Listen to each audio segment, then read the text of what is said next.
When creating Pokemon Red and Green, Game Freak already planned out an outline for a future sequel, which would introduce new Pokemon, new mechanics, and most importantly, expand the storyline. In this storyline, a boy goes on a journey and collects all the badges to enter the Pokemon League so that he could one day become the Pokemon Master. After the boy becomes a master, he waits for a challenger who would be strong enough to one day defeat him. The idea of the player turning their character into a master, and then few years later the same player gets a chance to recreate another character and defeat the master that they themselves have created. This is where the timeline of the Pokemon story was supposed to end, but because Pokemon was so successful, new games had to be made. Now around this time, Nintendo's new handheld, the Game Boy Advance, was being developed, and because the Game Boy Advance will not have the ability to connect to older Game Boys, Game Freak gets a chance to start fresh with the new Pokemon games. Generation 3 broke the continuous storyline that had been established between Generation 1 and Generation 2, and introduced a new storyline in the faraway Hoenn, where you start all over again. When Pokemon Ruby and Sapphire was released, longtime fans were furious. Not only you cannot trade over your older Pokemon, you cannot even recatch most of the Gen 1 and Gen 2 Pokemon in the new games. Because of this, many fans decided to skip Pokemon Ruby and Sapphire. Game Freak realized that the best way to fix this problem is to recreate the Gen 1 and Gen 2 games. Now because the storyline in Gen 1 takes place before the storyline in Gen 2, the first remakes had to be Pokemon Red and Pokemon Blue. With the introduction of a Kanto-based game in Generation 3, a new timeline was created that takes the original timeline and introduces new stories within that same timeline. So within this new timeline, for Pokemon Fire Red and Leaf Green to be able to connect with Ruby, Sapphire, and later Emerald without any time capsule, time machine, one-way transfer, or any other device that shows that there is a time gap between Kanto and Hoenn leads to the only conclusion, and that is the storyline for both Kanto and Hoenn had happened around the same time period. The biggest connection between Kanto and Hoenn is the events that took place in the Savvy Islands. In Pokemon Fire Red, Leaf Green, and Emerald, you can go to the Savvy Islands and catch both Lugia and Ho-Oh in the Navel Rock, and catch Deoxys in the Birth Island. After both the Kanto and the Hoenn protagonist becomes the champion of their region, the new Hoenn champion goes to the battle frontier to challenge other strong trainers, while the new Kanto champion goes back to the Savvy Islands to stop the remaining Team Rocket members. After Team Rocket gets defeated, one of the Rocket members vows to find Giovanni and rebuild Team Rocket, which ends up becoming the main goal for Team Rocket 3 years later in Johto. With all the Team Rocket members now gone, Red gives up his position as the champion and goes to Mount Silver to train day and night.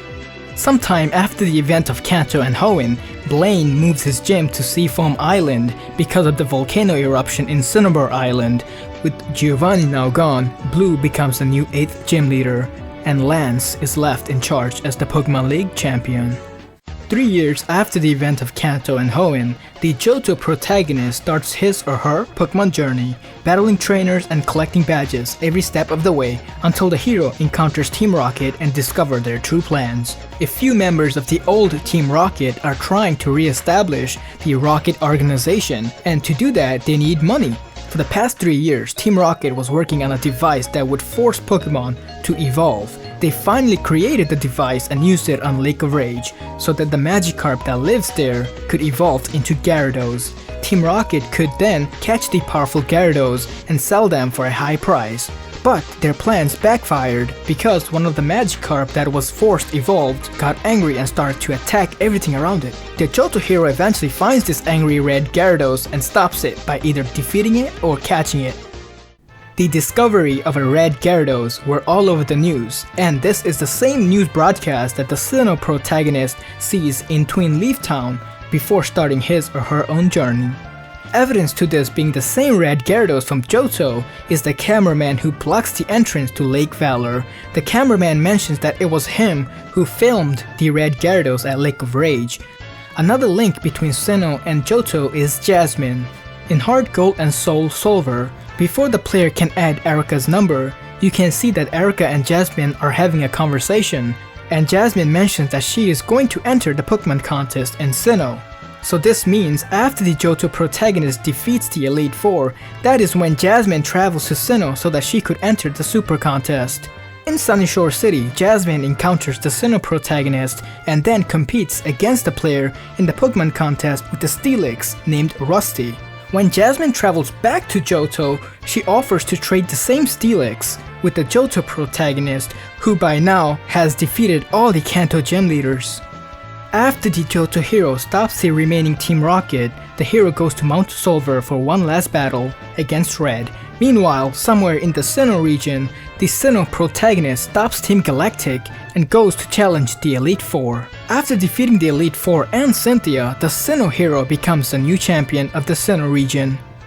In Heart Gold and Soul Silver, the Team Rocket Grunt, who stole the machine part from the power plant in Kanto, returns to his home country, the Unova region. He tried to re-establish Team Rocket, but he gave up on those plans when he got married. Now because he has a son, when you meet him in Icera City, this means that the events in Unova takes place few years after the events in Johto and Sinnoh. Another link between Generation 4 and Generation 5 is Cynthia. After the hero in Black and White defeats Cynthia for the first time, she'll mention that the player character reminds her of the hero who faced Giratina back in Sinnoh. In Black and White, the player character travels throughout the Unova region, collecting badges and stopping Team Plasma. But before the hero can face the Unova champion, the hero must defeat the leaders of Team Plasma. With the help from the legendary dragon, the hero stops Team Plasma and returns to the Pokemon League to challenge and defeat the champion. After the hero becomes a champion, the hero leaves the Unova region to look for N. Sometime after the event of Black and White, Iris takes the position of the Unova champion and waits for new challengers. 2 years later, the event of Black 2 and White 2 takes place, where a new hero is introduced. The new hero must stop the broken Team Plasma and face the Shadow Triads. After stopping the bad guys, the new hero challenges Iris and becomes the champion of the region. The new hero, now the new champion, goes and finds N for one last battle before ending the Pokemon journey. Be sure to like me on Facebook and follow me on Twitter, links are in the description. Alright, that is all for this video. I will be back with another video soon, so subscribe and stay tuned.